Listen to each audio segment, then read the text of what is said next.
Well, here we are. Anyway, again, me and my luck with these damn little handheld camcorders. Now this is the Canon R500, I think it is. Yeah, the R500. And it's not a bad camera. You guys see it. I use it most of the time. The one I have in my hand is the Fujifilm XP80, I think it is, which is nice. However, the screen doesn't flip around, so if you're not behind it, you don't know what you're actually working with. However, because it's plastic on the bottom, and they made the thread for the tripod out of plastic, they didn't even think about incorporating a metal nut in there somehow. I've got a few choices because it's not holding anymore. It's real loose, so when I have it on a tripod, it just wants to swing whichever way it wants to swing. So I have a few choices here, and I'm thinking, I'm actually leaning towards just possibly trying to clean this out a little bit and epoxying a nut in place. That's a standard size, so it's not it's a big deal. The other thing, which I'm not too sure about, was putting some epoxy in the hole, lubricating the head of this, the thread part, screwing it into the semi-cured epoxy, hoping that the epoxy doesn't stick to the lubricant, so that when it's dry, or almost dry, I can unthread it and be okay. But again, if I do it that way, I'm still working with plastics and epoxies. So I'm really thinking of just getting that in place and epoxying that into place. I don't foresee any reason for me to have to take the bottom off the camera. So, and that's all there is to it. So that's what I'm going to try to do. So if I can figure out a way of getting this camera in the tripod real quick, I'll show you what I'm doing. Alright, now here's what I have to do. I guess it was an accident on a Jersey Parkway. Anyway, at first, looking at the bottom of this camera, it looked like if I took off those 3 screws, that this plate would come off. Well, after looking at it closer, I realized that it doesn't. It's not a plate. So apparently these 3 screws are holding something down inside the camera. So I have to carefully now try to drill out part of this without causing any damage. It would have been a lot easier if I were able to take that bottom plate off, but apparently the bottom plate is part of the actual housing of the camera. So I'm going to carefully drill a hole almost the size of this. Now below that there is a piece of metal. I don't know if you can see it or not with the light, but there is a piece of metal down there, which tells me there's got to be some type of a plate or something there. So then what I'm going to do is I'm going to heat this up. Yeah. And then drop it in place. Now I'm going to drill it large enough so that it will drop in, but small enough to where the corners will not fit unless it's hot, and it'll fall in, melt in, you follow? So that's what I'm trying to accomplish here. So I'm going to take my time.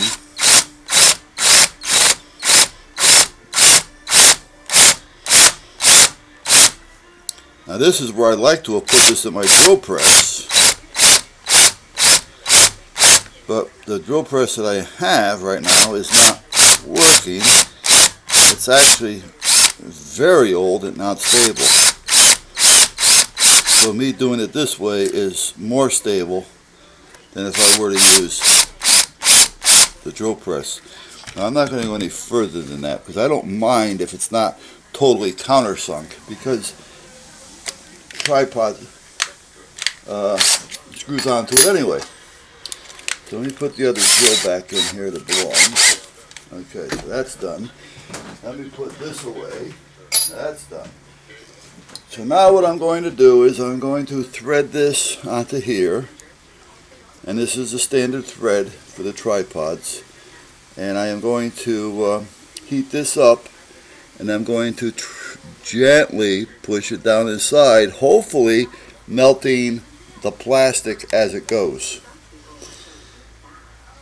And that's what I'm going to try to do.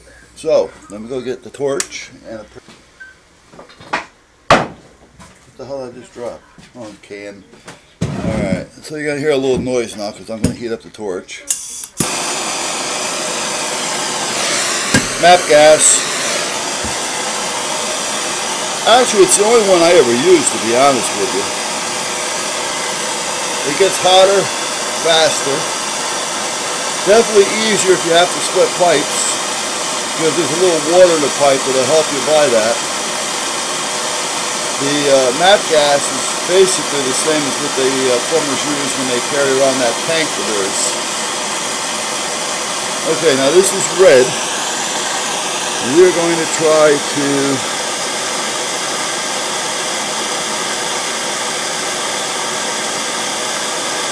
sink it into place.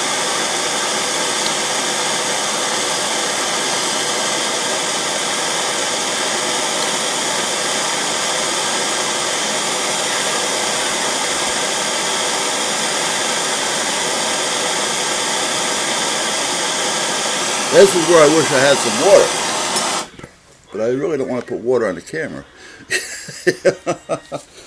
Alright, so we're pretty well set here. I'm just trying to get it to a point to where it's not going to just continue to melt in, or continue to melt. I want it to start to cool a little bit. I'm actually sitting here blowing on it, like that's going to help that as hot as it is.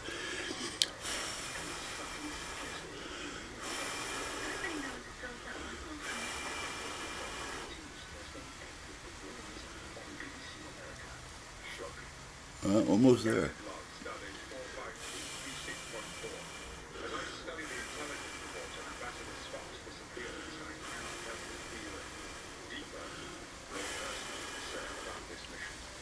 I think if I put it upright now, I could probably maneuver it to where I need it and leave it there.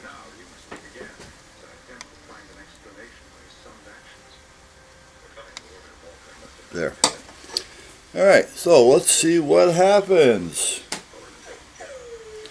I'll turn this off for a minute and we'll be right back. Alright, I think the camera's recording. I just hit the record button. Yeah, it is.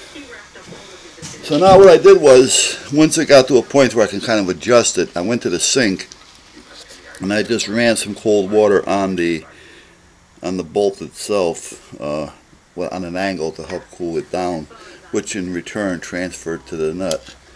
So now, let's see if we can unscrew this bolt. Yes, we could.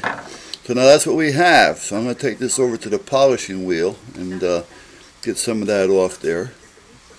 Or actually, I'm going to use the sander, I think, the belt sander. I just want to get some of that excess melt away. Hold on just a minute.